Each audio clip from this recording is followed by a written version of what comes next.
পুৱাৰ বেলি গৈ মূৰৰ ওপৰত পালেগৈ। চৰাই চিৰিকটি, জীৱ জন্তু সকলোৱে নিজৰ কামত ব্যস্ত হৈ পৰিছে। কিন্তু এই ধূৰ্জনৰ বাবে সদায় দৰে আজিও ৰাতিপুৱা হোৱাই নাই।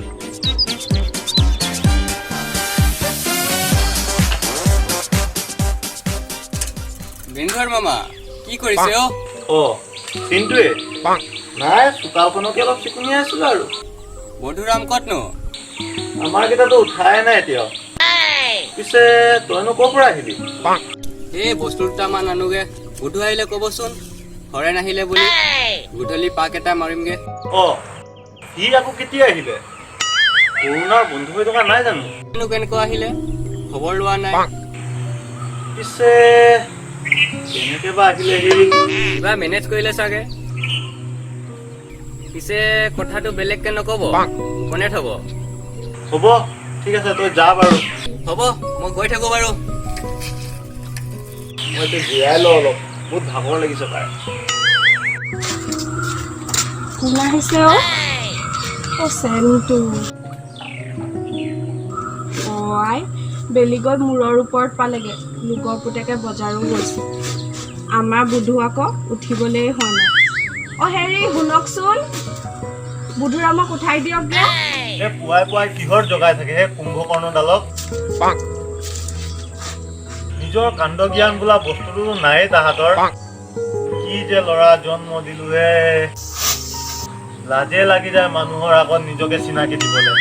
পিতাই মোৰ কথা কৈছে নে কিবা? আৰু মা তই ৰাতিপুৱা কিয় ইমান গেছ হৈ থাকো? শুবলৈ নিদিয় শান্তি? কি ৰাতিপুৱা নেকি? সময়টো চাই ল'বিচোন, ইমান ডাঙৰ ঘড়ীটো লগাই থৈছ। গদাধৰৰ পুতেকক গৈ চাবি, দিনে ৰাতি কষ্ট কৰি এইগাল পইচা আনি দিছে কালি ৰাতি।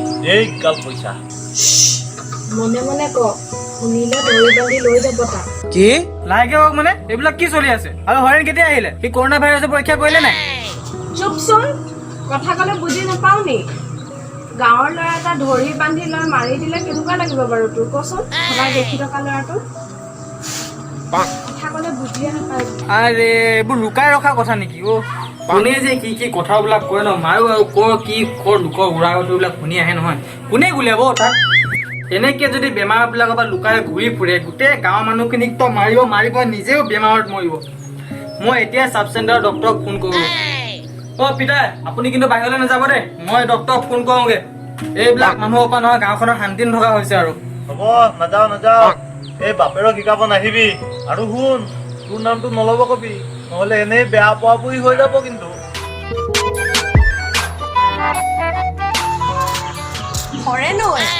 কেতিয়া আহিলি পাই তই? পেহী দেখোন কালি পালোহি পাই। এই অলপ মাংস আনিব গৈছিলো। আপুনি পিছে কোনপিনে পোলাইছে?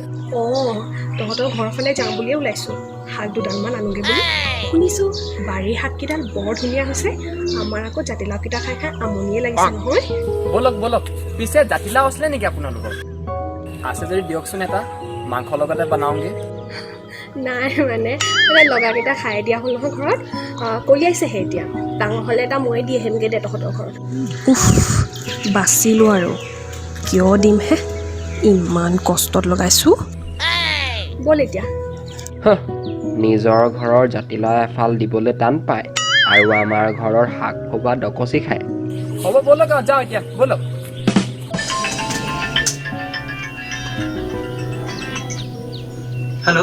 হেল্ল' চাব চেণ্টাৰ ডক্টৰ মনোৰম ছাৰ হয়নে বাৰু? হয় কওকচোন।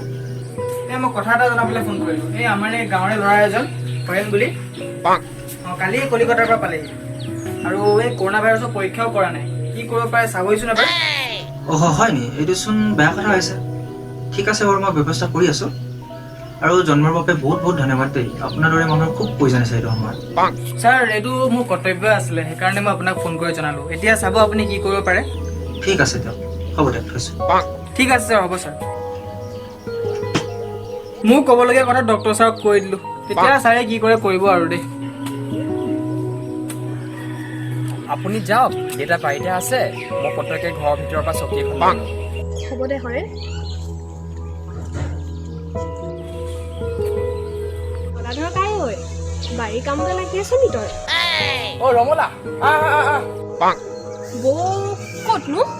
অ আমাৰ এই ৰেচনৰ চাউল মই গ'ল ঐ হৰেণ এই চকীখন লৈ আছোন অ পেহী অ আহক এই বহকি আহক চকীত আহক বহকি অ ৰমলা বহ দে হৰে।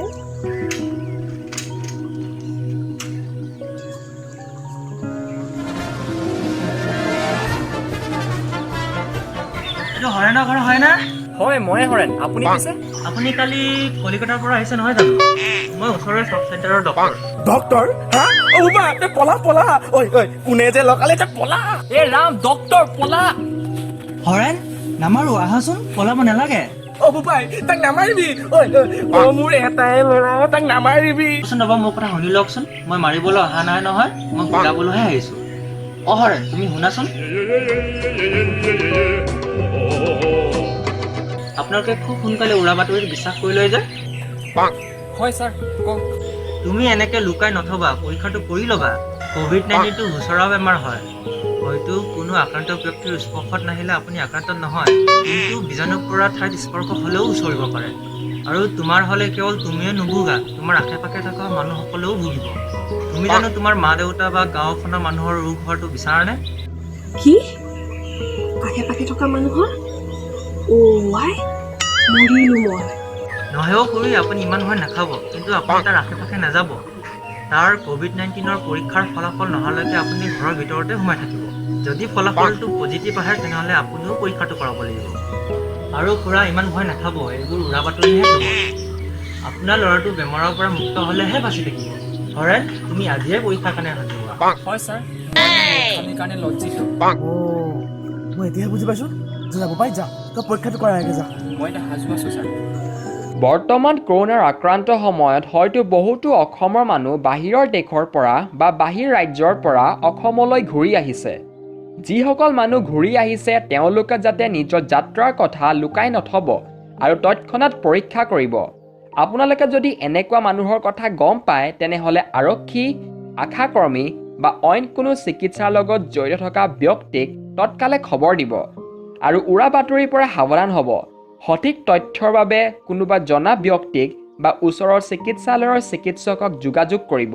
সজাগ হওক আৰু নিজৰ লগতে সকলোকে সুস্থ ৰাখক। ধন্যবাদ। আমাৰকেইটা উঠাই নাই পিছে তাকেতো ওলাই গ'লে কাট মই তাৰ লগত কথা পাতি ল'ম তই কৰা নাই বুলি